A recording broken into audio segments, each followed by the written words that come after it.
Welcome, everybody, to episode 3 of To the Rack Mac. I am your host, Nick Mac Daddy Mac. And ladies and gentlemen, we have a spectacular episode for you tonight as I have two very esteemed guests. I certainly respect everything they have to say about the game of basketball and beyond. So without any further ado, please allow me to introduce Jeff, a.k.a. Basketball4Brains, and Anthony K., SportsFluent. Glad to be here, Nick. Should be fun. Yeah, gentlemen, welcome to the Rack with Mac. This is episode 3, so I had to have 3 of the best basketball minds I know on one show to go over all the trending and latest hot topics in the NBA, which there certainly is a lot. We're in an 8-game vacuum right now, so the overreactions are through the roof at this point. As you guys have seen, you're both in my world as well. But yeah, and I'm guilty of it too. It happens. We all do it. But so far, there have been some extreme disappointments and on the flip side, extreme surprises. So, Jeff, I want to start with you. Give me one surprise and one disappointment so far in this 8-game stretch of the brand new NBA season. Well, my surprise has got to be Philadelphia. I mean, the terrible note that they ended last season on, the uproar in the offseason, the joke that is Ben Simmons right now for that organization. Like, They look good. They look good. Tobias Harris has had his absences, and I'm impressed. Joel Embiid, I mean, he was an MVP frontrunner last year, and if he stays healthy, we might be talking about him going back-to-back MVP. So I really am impressed and surprised by Philadelphia kicking off the season the way that they have. And then the Celtics are just an utter disappointment. Jason Tatum, to me, he's that guy. He's that guy you build a franchise around. He's got everything, his whole bag, and he's just the Celtics have failed to take that step. A few years ago, their matchup with LeBron in Cleveland, they have that great playoff series. They go home and just have stalled out for the last few years. Bitterly disappointed in the Celtics. I got to agree with you there. I would just want to go back to that Philadelphia take for 1 second, because by Embiid standards, he is not having a great start to this season. You gentlemen would agree with that, right? It's been the other guys stepping up because they're without Tobias Harris right now. As we all know, they're without Ben Simmons. It's been the Seth Currys, the Niangs off the bench coming in and having big games. Yeah. Tyrese Maxey stepping in big spots. Matisse Thybulle becoming a defensive force, before our very eyes. So I definitely agree with you and surprised by the way they have played. Anthony, surprise, disappointment. Yeah. My surprise, and this is for the early season surprise, because I expected them to come around middle season and have a run when they got Klay Thompson back. But the way the Warriors have been playing and have been coached, Jordan Poole stepping up, Curry, the first game I think was an indication for me. He's having an off shooting night, and he drops 20, 10, and 10. 10 rebounds for Steph Curry. That surprised, and the fact that they're sitting at 6-1, Wiseman still isn't back. They're still waiting for Klay to come back. If they come back and they're even 80, 90% of their what they should be, this team's going to be scary. Oh, absolutely. And then disappointment. Listen, as he was saying the Celtics, I have another team that I was thinking of, but I know we're going to talk about them, so I don't want to pick them. And then I was like, okay, other than the Celtics, who is it? And it really isn't. I really think it's the Celtics. I have to agree. The Celtics have just been dismal. And I picked them to be kind of in that 4-5 seed conversation. I thought Jaylen Brown, Jason Tatum, both do a lot of the same things, but they could figure out a way to coexist. This team would also be very good. They don't look very good at all. And now I'm wondering, maybe they should blow it up. That's premature if we're talking overreaction, but that's the one. Hold on. What jersey are you wearing there? This is Larry Legend, baby, Larry Bird. I was gonna say, I thought you had a Celtics jersey on too. We're I make one exception for Celtics jerseys. Larry Bird is that exception for sure. Yeah, so that would be the disappointment for sure as a Celtics. Oh, I'm definitely with you guys on the Celtics disappointment. Tony, the surprise, the Warriors, I got to agree with you. That was Steph's first triple-double in a league of triple-doubles. This is the world we live in today. First triple-double in 5 years. Yeah, like I said, they're the biggest surprise because I thought they'd come out kind of a 500 team. Steph would score a bunch of points, and then they would start to turn. I didn't expect them to come out this fast, and they've been a pleasant surprise. Oh, absolutely. My biggest surprise, and Tony, I think I know where you were going with your biggest surprise, but I want to talk about them. And they're your hometown, Toronto Raptors. They have been my biggest surprise. They came out slow to start. Now they are at 6-3. They've won back-to-back big games over the Knicks on the road, the Wizards on the road, without Scotty Barnes, their super rookie, on the floor. So they have the 6th best team defense in the NBA right now, which is something. They like on a 5-game winning streak right now? They are the hottest team in the NBA. Them and the Miami Heat are both on 5-game winning streaks. And yeah, the defense, I said I had no idea what they were doing when they drafted Scotty Barnes. Because the consensus was they're going to go with Suggs. That's the safer pick. Incredible. He's been incredible. But the one thing I did say, I said, listen, if I know anything about Masai Ujiri, which I do, and anything about Nick Nurse, which I do, is that this team with so many 6'8", 6'9", 7-foot plus wingspan players, they were going to get after it defensively. They're down like 12 points per game from last year. And listen, I'm still worried where they're going to get scoring from, and it seems to be someone different every night. But yeah, their defense is, I think, going to even get better. Can I just say, as a Blazer fan, we're very welcome to you all for Gary Trent. We love Gary Trent. We love Gary Trent. Oh, so did you? Yeah, I don't know what the Blazers were thinking. Powell's going to get his buckets, but he doesn't fit alongside Dame and CJ. Gary Trent just looks nice. I know we're going to talk about it, but Dame and CJ don't fit alongside each other. So throwing in Norm. No, we will talk about that too. Yeah, we'll talk about that. But anyway, I want to get to my biggest disappointment. And honestly, gentlemen, I came in here tonight, rocked the Celtics jersey, and was ready to talk about my biggest disappointment being the Boston Celtics. And Larry Bird need to summon Larry Bird's expertise. However, I'm going to go with the defending Western Conference champions, and the Phoenix Suns to me have been the biggest disappointment. They keep dropping really easily winnable games. Devin Booker has not looked good. DeAndre Ayton, since the big opening night win, has completely almost disappeared. Hasn't looked good on either end of the floor. Their bench was not playing up to where they were playing on that playoff run, the Cam Johnson, the campaign. Mikal Bridges has been their biggest bright spot, in my opinion. He has looked so great as a two-way player. And yeah, I just think they have been a disappointment. And with the unfortunate news, or fortunate, whichever way you want to look at it, that came out today about the entire investigation going into the Phoenix Suns and Robert Sarver, now we're going to see what the Phoenix Suns are made of. Because that is going to be the talk of the town for the rest of the season. That is going to be the focal point of everything Phoenix Suns for the rest of the season, unless they start winning basketball games. I think are you surprised? Oh, sorry. Go ahead, bro. Just quick. I think I view the Phoenix Suns as a team that needs home court advantage come the playoffs. So I'm with you. Yeah, I was going to talk about the off the court stuff because I'm not surprised that not at all. Out.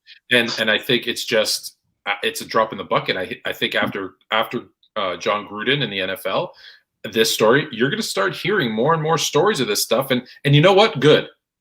Let's get it all out in the open. Let's get rid of some of these people who need to be moved on from, and let's clean it up because the old kind of boys club where they could treat people this way needs to stop. So I'm glad that it came out. It's a distraction to the team, but I think in the long run, it's better. Like we saw what happened with Donald Sterling. Right, it feels like that type of thing again. Right, absolutely. Yeah, couldn't agree more. I completely agree. Get it out of here. I couldn't agree more. Yep. See you later. Let's clean it up. Let's get rid of some of that. As far as the play, Ayton. Ever since Ayton, I didn't expect him. Ever since the contract kind of stuff. If you're not going to pay him max money, let's be honest. Is he worth max money? Let me say it this way. Forget about his play. Based on what other people have gotten, based on other max players, he is. So if you're not just going to pay him the max, then yeah, he's going to be unhappy, and this is what you're going to get. So I'm not surprised. It's unfortunate, however.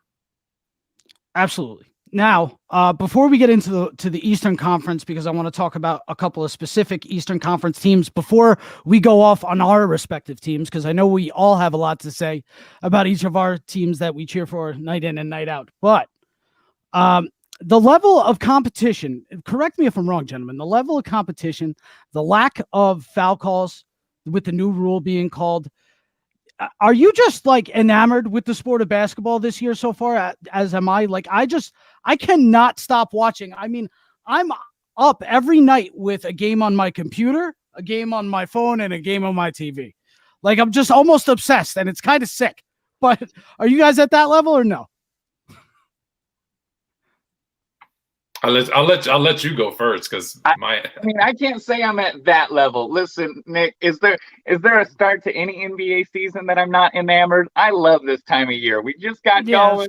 It's chaos. Who's breaking out? We're gonna talk about it. We're gonna see. It's always fun. But is this year any more special? No.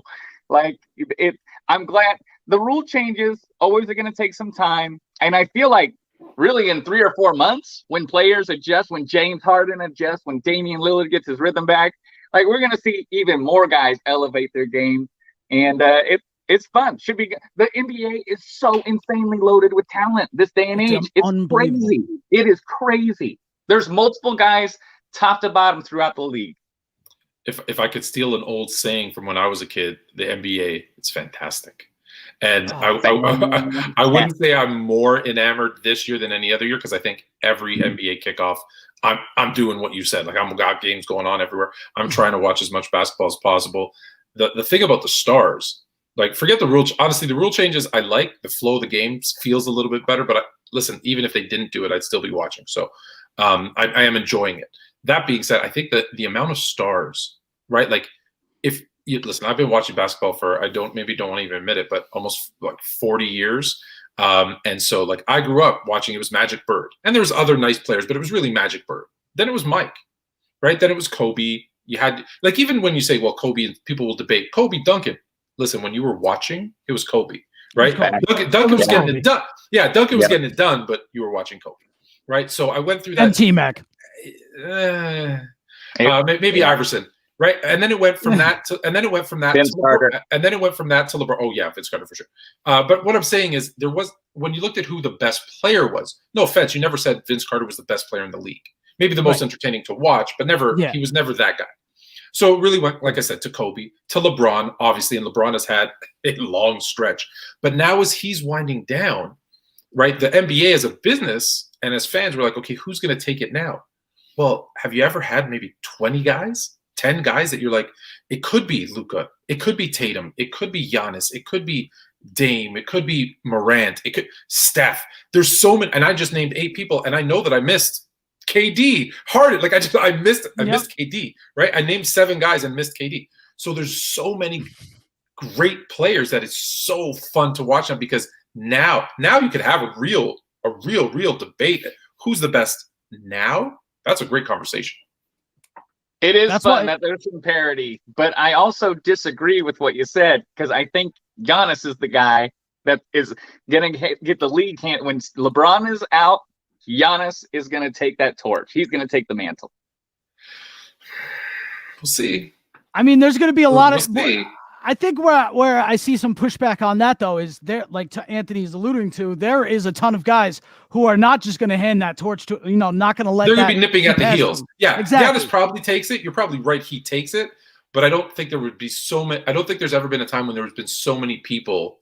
Like, Magic and Bird clearly passed it to Mike, right? Yeah. Mike clearly passed it to Kobe. If we're talking about that, Kobe clearly passed it to LeBron. But how many people were nipping at their heels? Maybe a handful. Giannis, if it does go to Giannis, and I agree with you, probably will. He's got like 10, 15 legit guys right there kind of nipping at his heels, which I think is really good for the league. Yeah, absolutely. No, and the parity is awesome. Yeah, parity. Yeah. I mean, I'm watching one of the worst teams in basketball almost every night in the Houston Rockets, because I'm enamored with the talent and the potential of that team. That team is loaded with potential. If this, if that, if this, if that, and when it clicks, it's fun to watch. And like the Sacramento Kings this year, I've never been into Sacramento Kings games since the days of Chris Webber and Mike Bibby and Jason Williams. I really haven't been into Kings games like that, right? Since then. But now, with Davion Mitchell coming off the bench, Tyrese Halliburton, De'Aaron Fox, Harrison Barnes having a resurgence out of nowhere. Harrison Barnes is balling.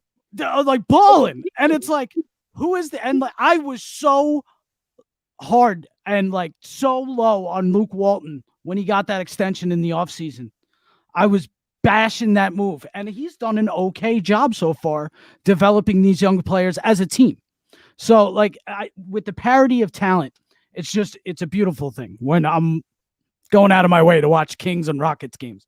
Which is interesting, and I think it might eventually be that way this season. But remember, when the season started, everyone was like, well, it's Lakers and Nets. Not anymore. That's right? not the conversation. On paper, it was Lakers and Nets. Now we're like, okay, let's see if they can figure it out. But look at all these other teams. So are we still not Lakers and Nets? I am, but it's fun to talk about all these other teams for the first half of the season until they, turn it on. I guess, I expected the Lakers to have some growing pains. Didn't you guys, or did you guys think? Yeah, 1,000%. Yeah, I think 30 games. Yeah, I figured about 30 games before they kind of figure out each other's roles and who should do what. Yeah. Well, let's now transition right into that, fellas. Let's talk about the Lakers. Let's go, because Tony, this is your team. This is your squad, and I've got a question right off the bat for you. All right, let's do it. Are you concerned at all that LeBron was diagnosed with yet another injury? Will miss another week now. It's exactly what I was about to say. Two minor injuries, given they're somewhat minor. They're obviously being cautious with this abdominal strain, but 2 injuries here in the first 8 games, not good. Father Time might be catching up, or what do you think? I hate to say it, but name me an athlete at that age who works out that much. I don't know what it is about the guys that are that look really good. They always seem to have these nagging. Christian McCaffrey is a great example on the football field, right? He walks out and you're like, oh, wow. I don't know what it is, but I think, at his age, he doesn't want to do this. I get it. And the old head in me wants to say, don't let him do it, make him play. But the reality is, let's maybe load manage him a little bit and get him right for the playoffs, because what is he, 37, 36, 37? What is 37. he? 37. At that age, 19th season in the league. That's right. Crazy. There's going to be so crazy for the way he plays, right? And for you look at his stats and you're like, they're not LeBron-esque, but he's still 25, 7 and 5. Like, he's still putting up insane numbers. And it's his MVP season, pretty much. Yeah, it's his 19th season. So I would say he's earned a couple of nights off, maybe a couple of weeks off, and that's why I said it's going to take them 30 games, 35 games to gel. Keep him in and out of the lineup. LeBron fits in any system, let's be honest. So if we're talking LeBron, am I concerned? Yes. Am I happy that it's at the beginning of the season? And hopefully they treat it the right way so he's ready for the playoffs?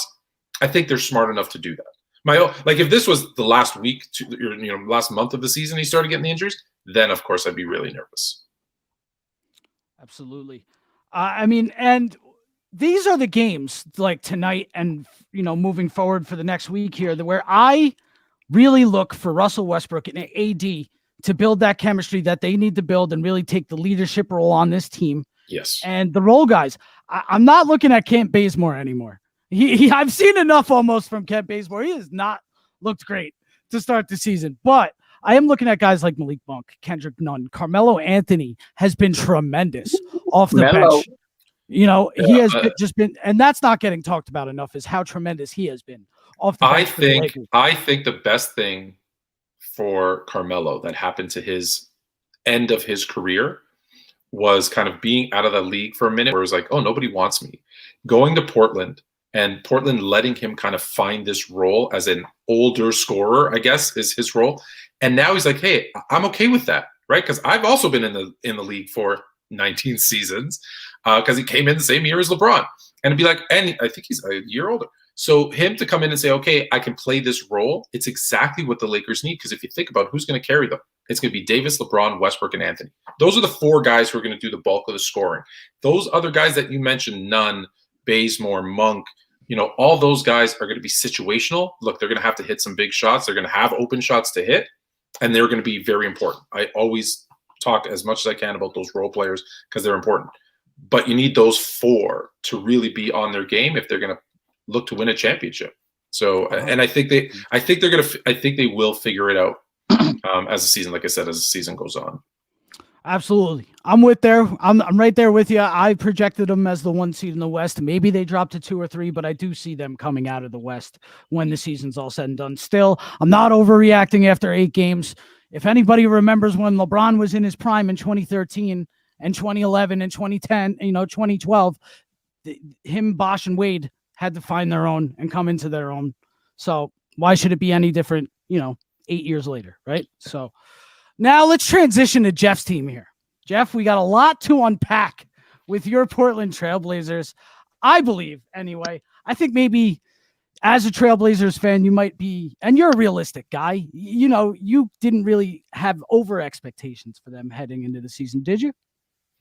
Oh, no, not at all. I mean, quite honestly, the way I've been talking about the Blazers this year, I feel like I'm a Blazers hater. Like, I have no belief in what this team can do this year. They've done absolutely nothing with the roster. Larry Nance was the big signing of the offseason, and all I got to say about that is whoop-de frickin' do. And it's a really big bummer because, it was mentioned for a second by Anthony, like, McCollum and Lillard are not the backcourt to get it done. If CJ McCollum is your second best player, you're not a real contender. It's a superstars league. You need a legitimate second punch. They haven't gone out and done anything since being in the Western Conference Finals years ago. At this point, we're talking 3 seasons ago. So I had 0 expectations. And here's my inside scoop. I'm there opening night in the building. Damian Lillard's got the mic in his hand, and he's given the fans the address. Welcome to the season. So happy to have you here. This is not an actual quote, but he might as well have said, we're not going to be very good this year, but we're sure going to try hard for you. Wow. It was just disappointing, uninspiring. I have been to opening night for the last 14 years, and I have never left so unenergized. I got low expectations for this team, and they got to blow it up unless they just want to be a 7 seed. So you're gonna. They really needed to blow it up, if I may. Yeah, they really needed to blow it up that season after what was it? Was it 2018, 2019 when they lost in the Western Conference Final? 2019 in the Western Conference Final. They needed to. You knew then that McCollum, I think Nurkic, like that kind of core wasn't going to get it done because to Jeff's point, if you either have to have 2 legit superstars and then a bunch of guys who know their role, or you need to have, if you're going to do 1 superstar, you need to then have 4 like really, really good role players, like above average. Giannis. Role play. Well, no, I think back to that same year when the Raptors won, right? Kawhi was their clear superstar, but then they had 4 like really good guys starting alongside of him, who none of them would ever be considered superstars, but all stars at what they did, right? Like you had Danny Green shooting threes, Kyle Lowry taking charges, Siakam being the second guy. If you would have said Siakam as a second fiddle back then, was good enough to win a championship, I tell you, hell no. But the collective was better. It reminds me of the Detroit Pistons, right, in the early 2000s. And that's harder to do than 2 superstars. So that's why with Portland, I feel like they missed an opportunity because I think after that season, and it's tough to do, you want to run it back, but after that season, McCollum's probably his worth was never higher. Like that's when they could have probably reloaded with a bunch of guys and started over around Dame, and they just didn't do that. And you're right, Larry Nance, Norman Powell. I like Norman Powell, don't get me wrong, but that's not striking fear in the hearts of anybody, right? Give us Gary Trent back. We'll trade back. You know what? That's actually a good transition into my team, guys. The Dallas Mavericks, who start off the first 8 games 5-3, and you want to talk about not making a big splash in the offseason. Our big signing was Reggie Bullock.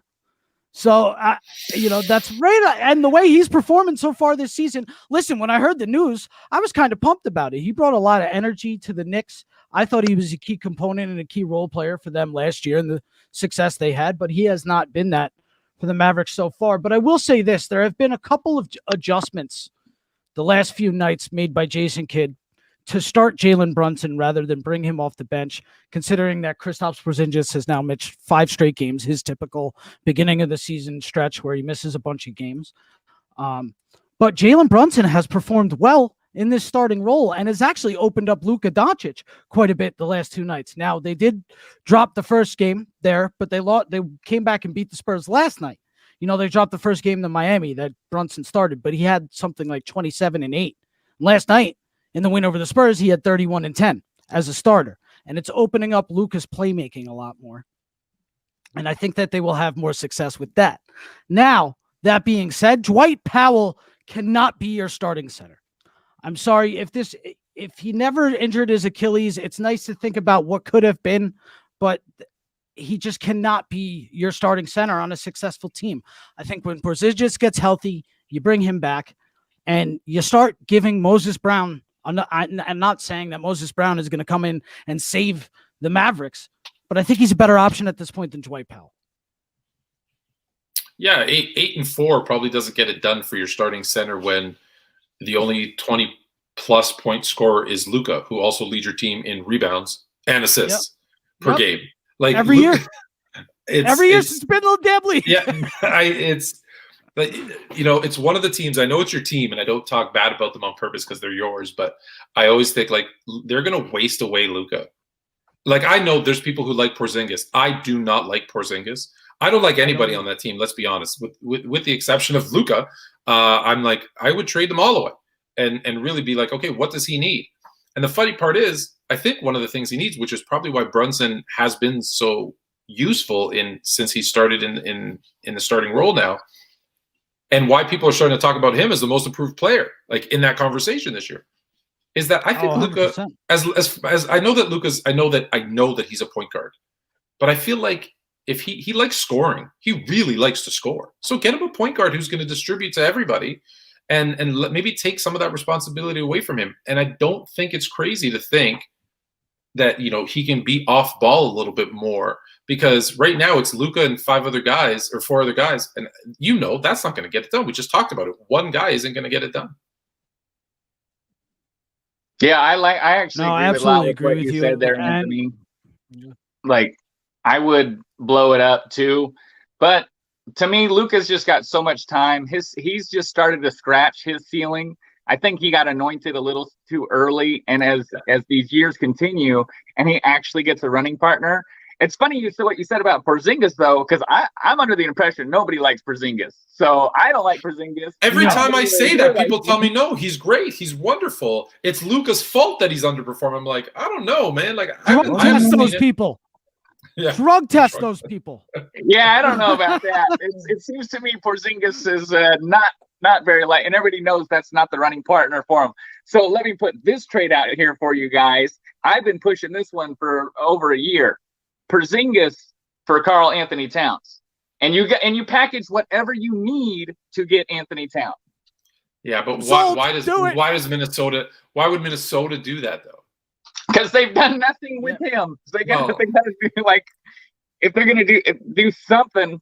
I don't know. If Anthony I don't think that happens this year though. He might want out of there. I don't know, but I'm just speculating. I don't think any kind of big Minnesota move happens in the way that Karl Anthony Towns is shipped out, because I think they genuinely have playoff aspirations, or at least play-in aspirations in Minnesota this year. I think that's a genuine expectation that they have of themselves, and they've played pretty well to start the season. So you brought up trades, and I heard an interesting Minnesota trade today that just on those lines. I'd be curious to hear your thoughts. You're right. Minnesota has done nothing with him. In fact, Minnesota's done nothing ever. So the trade was Minnesota, the franchise, to Seattle for like a lifetime supply of Starbucks. What do you think? Done. I'm not. They seem to always have talent and just do nothing. It's crazy. When you talk about wasted careers, Kevin Garnett jumps to mind, and Karl Anthony Towns is right on his heels. Yeah, and I'd hate to see that happen to Anthony Edwards. I'd hate to see that happen to him too. Oh, he's a special talent, man. He's fun to watch. That's another team like the Kings I was saying before, and the Rockets. I don't expect a lot out of them, but damn, are they fun to watch? And that's the Timberwolves, man. The Cavaliers too. That's another team. You know what? I'll tell you another one. Washington. I thought Washington was going to be fun to watch, and they wouldn't win any games. They're actually winning some games too, which is fun. They're not feeding at the bottom of the barrel. No. So actually, I'm glad you mentioned Washington because I had a question particularly for you tonight, Anthony, and that is, as the Laker fan here, did Montrezl Harrell, did he have a point when he said Frank Vogel was not utilizing him correctly last year? Or was Montrezl Harrell not invested in the work, do you think? Yes. Both? Both. I think it was both. I think because listen, if you've ever played, coached, done anything with basketball, if someone's not utilizing your skills, heck, any job you've had, if your boss or whoever, your coach isn't utilizing your skills, what do? You kind of get down, you get a little lethargic, and you don't give in your best effort. And so I think it's both. I wasn't a fan of the Vogel hire. I'm still not a fan of the Vogel hire. But he's our coach, and we're going to do what we can, we've surrounded him with enough talent that even an average coach should win. So I think Harrell's right. I think he didn't know what to do with them, and then it got him down. So it was kind of this self-fulfilling prophecy that he's like, well, if he's not going to use me, then what's the point? And he threw his hands up in the air, and Vogel went, well, I can't use you because you're not playing hard. So he threw his hands up in the air, and they both just sat there going, okay. And they went through the season. So I think it was an opportunity lost for sure for both of them. I would agree. I would agree. But so I want to get back to a couple of other teams because everybody out there watching right now, of course, as you see, the comments are flowing across the screen. This is To the Rack with Mac, episode 3, featuring Basketball4Brains, Jeff, and Anthony K, aka SportsFluent. All three of us were not high, particularly high anyway, on both the Miami Heat and the Chicago Bulls this past offseason. Or were you? Oh, yeah. Don't throw me into that mix. Okay, because I was not. I had the Miami Heat and the Chicago Bulls as maybe 5 and 6 seeds in the East, and I was. Oh, okay, yes, yeah. If that's not high, I thought you meant lower. Yeah, I had them as 4 or 5. Oh, okay. I had them as 5, 6. I thought you meant like 8, 7. Kind no. Of, yeah. I meant, yeah. There was some people out there saying, the Bulls are going to sweep the Nets. Crazy views and hot takes, right? Without ever playing a game together. However, they look damn good on the court together. They are definitely fun and exciting to watch if you want to talk about that. And the Miami Heat. Now, they are good on both ends of the floor. They have just been, lights out. That's the best basketball I think Miami could have hoped to play to start the season, period. They're great on both ends of the floor. Yeah, they're defense. I think they're the only, for sure in the East, they might be the only team in the league holding opponents to under 100 points. I think it's like 97 points per game. That like their defense. I knew their defense. Listen, when you have Kyle Lowry, Jimmy Butler, and Bam, you're gonna play some really good defense. I knew that Butler and Lowry had off the court, right? They're friends already, so I knew that there might be some synergy there. The way they've all played together, because this. Defense is a lot about talking and understanding where everybody's going to be and moving and shifting as the ball goes. I didn't think they'd pick it up that fast. I will say this, I'm nervous. I'm nervous because I'm nervous. When a team picks it up that fast, typically mid-season, there's a lull. They can burn out. And so I'm worried about that. And that's why I still have them in that kind of 4 or 5 kind of seed area, because I think the Bucks are going to play better. I think the Sixers are going to play better. I think some of those other teams will start kind of coming to that. Maybe they're a 3-4 seed now instead of a 4 or 5 seed. But I also think Jimmy, Kyle, look, they're going to go maybe 20 games where they right now just catch fire. Then they'll be like, okay, we got this. We're a little bit older. Veterans will be like, all right, let's ease it up a little bit and then ramp it back up for the playoffs. So I don't see them being the number 1 seed. But again, maybe I don't want to say on purpose, but I think we'll see a lull from them as well. It's hard to keep up that defensive intensity with so many offensive weapons in today's NBA. And we can't bring up the Miami Heat without talking about the spectacular play off the bench from Tyler Herro. He has just been on fire to start. He's the leading scorer off the bench. He's averaging 22 points a game, I believe, off the bench, leading the entire NBA in bench points. He's looked great, and he's been a big contributor on the defensive end of the ball. Bam Adebayo out there looking like a Defensive Player of the Year candidate already in Game 8. Sorry, my stats guy just corrected me and told me that also Denver is at 99.4. So Denver and Miami are the only two teams in the league averaging under 100 points a game. So I was correct in the East, but yes, there's another team there. Tyler Herro, did you hear what Herro said, by the way, about his new point guard? Did you guys catch that today or no? Did not catch that. Breaking news. It's the first time he's had a point guard who's been this good and be able to get him the ball exactly where he wants it. No disrespect, he said, to my previous point guards, but this is the first real good point guard I've ever had. Well, who was his college point guard? I don't know who's college. I don't know who's college point guard. I know that Goran Dragic was his point guard. Oh, sure, yeah. I mean, it was definitely a dig at Dragic, but I wonder because he played at I'm totally just drawing a blank. He went to a big time college. Kentucky? Yeah, Kentucky. So I want to know who his point guard there, because that's probably a dig at somebody else. I mean, I'm assuming the point guard of Kentucky went pro too. Yeah, it's more than likely. Everyone goes to Kentucky goes. Wait, was Fox his point guard? Could you imagine? We'd have to check it out. Yeah, you guys talk. I'll look it. Let me look that up, because that's interesting. Yeah. I mean, he's doing his thing, and who didn't laugh at him? I'm guilty. I'll raise my hand. When he said he was on that same level as those guys, I laughed at him. Yeah, for sure. And you know what? He's still not on that level, but he's sure showing everybody. And I'm impressed by his playmaking. He's averaging 4 assists a game. He's not just coming in and getting buckets. He's making a defensive contribution. He's making playmaking contributions. It's a pretty impressive start for him. Good for him, because he looked a little foolish when he said that. Absolutely. And Jimmy Butler, it looks like an MVP candidate out there. Both ends of the floor. Miami Heat, by the way, do have this second-ranked team defense in the NBA. Number 1, surprisingly. Not surprisingly, maybe considering how they've played to start the season. Golden State Warriors. Oh, I'm surprised. That's a surprise. He didn't really, I'm looking at it. It really that Kentucky team that he was on: Washington, Herro, Johnson, Travis, Haggins, Quigley, Richards. Yeah, there wasn't been really. Right. So he might have been right. He might be right. This might be the first real point guard that he's had. So listen, it's interesting. He's had Dragic is a score first point guard, so he's got a right. That's what I'm saying. So he's not. I'm not. He might be right. I find it interesting since that finals run. Ever since he made that that face thing there.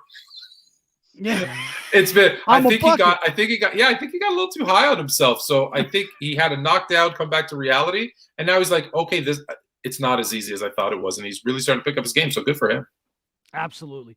And the Chicago, let's flip it over to the Chicago Bulls, because they have looked spectacular to start the season as well.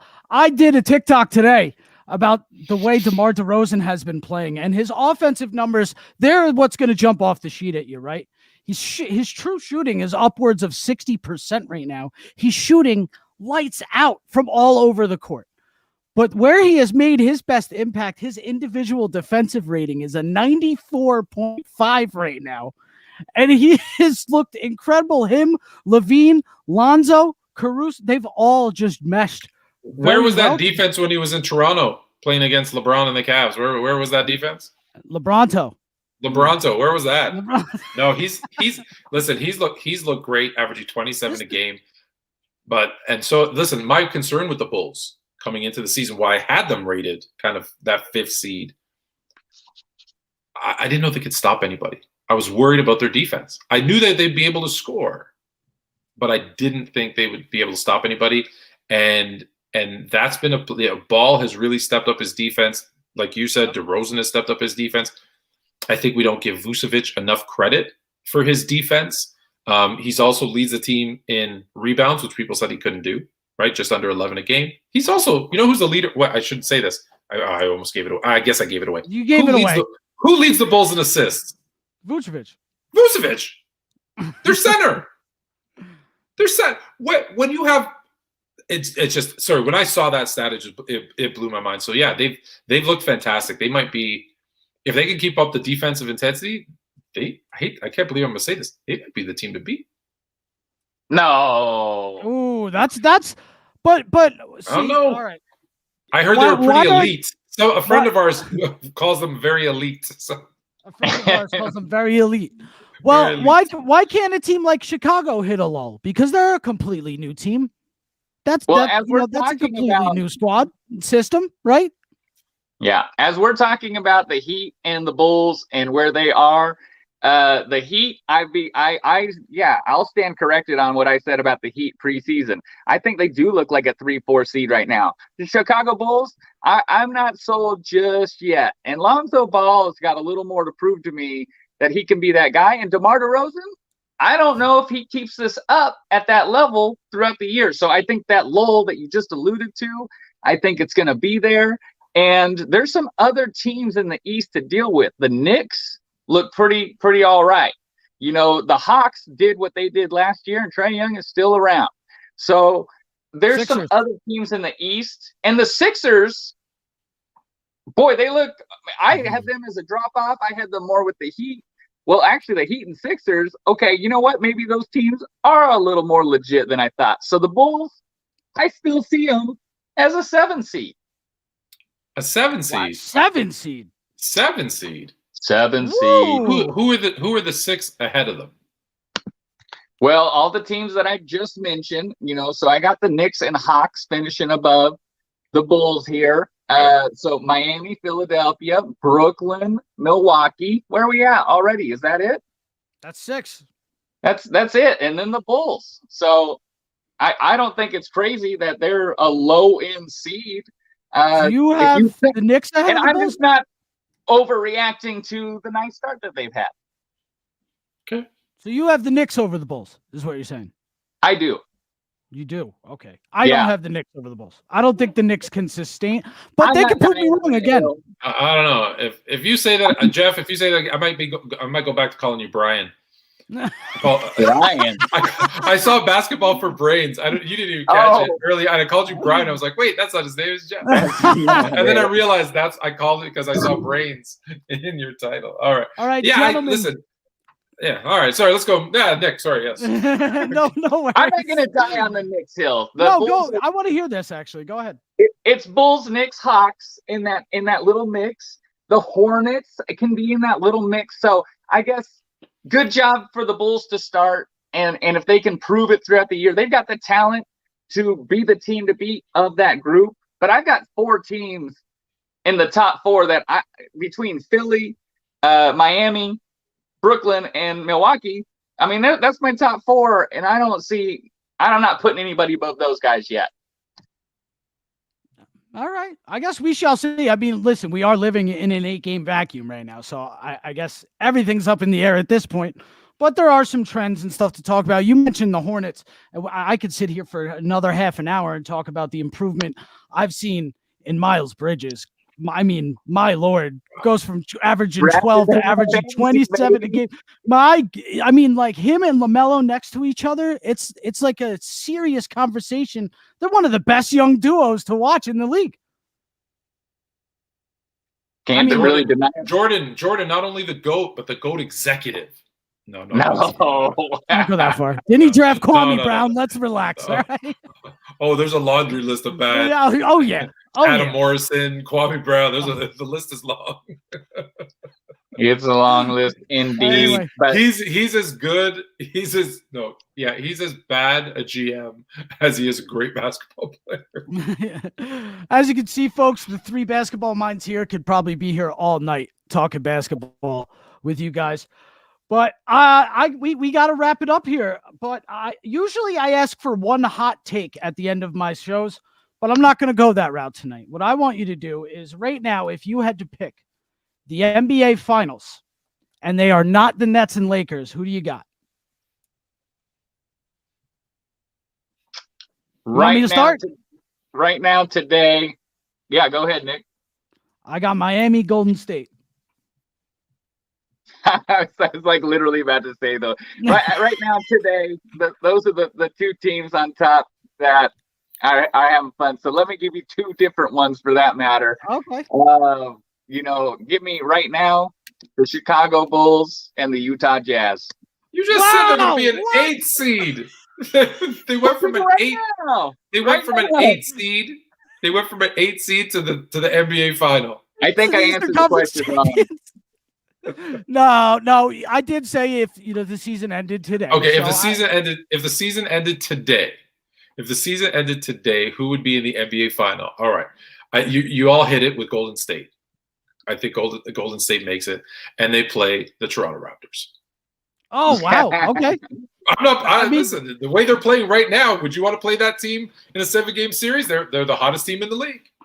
Absolutely. They're the hottest team in the league. That Scotty Barnes, man, is looking nice. So he looks unbelievable. And it's like, it's not just his scoring. It's not the defense. It's not the two-way play. The playmaking from a guy his size, the playmaking and speed of that man it's floored me. It's blown me away. Him and Evan Mobley over in I was gonna say, I'm not suggesting. I'm about to say a name. I'm not suggesting he's this guy. I'm not. So for everyone watching, I'm not saying that. However, there was a play. I was at the game. There's at the play. He gets a rebound, turns, 3 dribbles, goes coast to coast, dunk. It was so Giannis-esque, right? Listen, he's not Giannis, but it reminded you of that kind of play. They were like, wow. And then I think I don't know if it was in the same game, but there's another game where he comes down with the rebound, takes 2 dribbles, and throws this perfect one-handed left-hand bounce pass, like 3/4 court for a dunk. And I was just like, how did he, if you've played basketball, you know how hard it is on the run to make a one-handed pass with precision, but to do it with your offhand, it was just, it was a thing of beauty. And don't forget, arguably, their best player, Pascal Siakam, hasn't even played yet. So they're doing all this, and I think, listen, I know I'm going on a Raptors rant here. I apologize. 1 minute. However, keep this in mind. People always forget they weren't that bad last season, and they played 72 road games. Please keep that in mind. They were in Tampa being booed. Booed on their, quote unquote home court. So they played 72 home games. This is not as bad of a team as people think it was. So me, I was high on them anyways. I thought play in, right? But right now they're playing above that, so good for them. I just want to give you guys a score update because we've been trashing the Celtics kind of and praising the Miami Heat, but the Celtics are currently destroying the Miami Heat with 2 minutes left in the game by 20 points. So weren't they also destroying the Chicago Bulls? Well, this is 2.5 minutes left, not, going into the fourth quarter. So if they blow this would be of epic, never seen before proportions here. So that would be insane. But Jeff, go ahead and make one last point about the Raptors there. I know you're going to talk about OG Anunoby, and it's worth talking about. I just view him as the ultimate X factor. If he plays at the extreme high level, Toronto is a team to mess with. If he slides back and becomes, more plays how he did last year and just isn't that type of impact, the Raptors are going to stall out. So OG, I view as the ultimate X factor on that team. 100% love him. Play both sides of the ball. That's a huge. If he can keep his offensive game up, he always brings it on the other side on defense. So Oh, I see what you're saying. They're down 20 with 2 minutes left. Okay. Yeah. If they pull that off, I mean that's unbelievable, right? But I just want to add Fred VanVleet having a very under the radar great season all around. Every aspect of his game, he looks great right now. His scoring last night, I think he dropped 33 in the win over the Wizards, if I'm not mistaken. And his playmaking has looked better. His defense has looked better. He's finally looking like the guy that they extended with that contract a couple of years ago. Well, hey, listen, that's why they felt comfortable trading away Kyle Lowry, right? It was one of them was probably bound to go, and it made sense to go with Fred. So good for him. He's put in the work. Undrafted. Is he moving up our list? Jeff and I don't know if you know this. Jeff and I did it. I was there. We did a top 10. We did a top 10 of undrafted players. I think Fred's moving up my list now. I feel like I had him pretty high. I think you did. I did 5 or 6 or something. I had him like at number 4 already. Yeah. Oh, did you? Oh. I was in the live and I made a fool of myself. I said, "Oh, Marcus Camby," and then I was like, "Wait, not Marcus Camby, Ben Wallace." It was really bad. I guess technically Marcus Camby's collegiate career was wiped from the record. So I guess technically could you say he was undrafted? No, he just didn't play. He went to UMass, right? UMass, yeah. Yeah, absolutely. Maybe that's why I thought he was undrafted. UMass is just like irrelevant when it comes to basketball now. So now, yeah. Now, I mean, when's the last time you heard of a UMass team being any sort of competitive, right? So, anyways, gentlemen, yeah, right. This has been incredible, and you can definitely see the chemistry and camaraderie between the three guys here on the screen tonight. Jeff, Basketball4Brains, Anthony Cave, SportsFluent. Thank you so much for joining me for this episode of To the Rack with Mac. I want to give you each 10-15 seconds. Plug your social media handles. Let the people know where they can find you and the kind of content they'll find there. Oh, Nick, well, I appreciate the time. This was real good. And Anthony, appreciate your time here too. You guys know your stuff. So all about my page is at Basketball4Brains, and it's nothing but basketball, lots of NBA. But I'll tell you, I think my niche is just a healthy respect for the history of the game. I'll talk current, but I love the entire history. Oh man, Nick, listen, thank you for your time. Jeff, as always, a pleasure. I hope I can do it in 30 seconds because I got so much going on. But to find out what, if you just at sports_fluent, Twitter, IG, TikTok, it's all the same. Also, SportsFluent is on YouTube. Well, you'll find my show, SportsFluent, but also I do a show with Chilltown Hoops called Fluent and Chill. You'll find that on there as well. SportsFluent.com will be coming out next week with a whole revamped, new kind of look and feel so that you can find everything. If you subscribe to the YouTube channel, there's this contest going on to win $1,000. So definitely go subscribe to SportsFluent on YouTube. And lastly, I started a new show because my stuff is all NBA and NFL. I'm now weekly, 9 p.m. Tuesdays on Twitch with the boys from Players Choice doing Players Choice Gridiron Edition. So everything you want to know about football in that Players Choice style. Amazing stuff. Everybody who's going to see the clips of this, see the video reposted. Listen, these two guys are two of my favorite in the business. Otherwise, they wouldn't even be here. But absolutely just amazing at what they do. And you know where to find me every Thursday night, right here on To the Rack with Mac, the new YouTube show that Michael Jordan said was the best in the world. Probably. He probably said that. He probably said that. Yeah, I know. I don't know. It might have been Michael B. Jordan, though. But yeah. He could have, or he couldn't have. No one's going to be able to confirm it because getting that guy for an interview is like next to impossible. So I'm just going to keep saying he said it and we'll roll with it. But anyways, gentlemen, that's going to do it for this episode of To the Rack with Mac. Hit that subscribe button, turn the notifications on, and we'll see you again next week.